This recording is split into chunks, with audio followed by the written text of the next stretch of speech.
Good afternoon. I am going to tell you about what I plan to do my next vacation.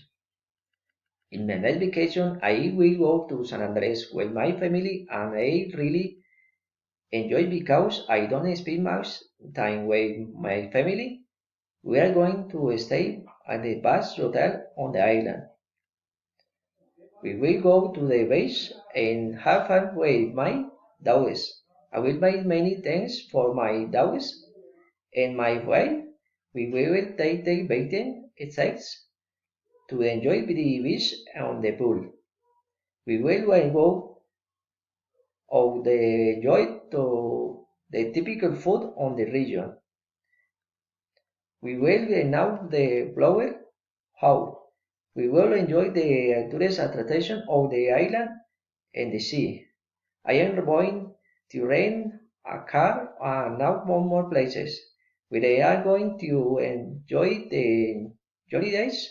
We are going to do something different this year. We will now a very beautiful city for the east climate and tourist places. We will go very happy on the vacation.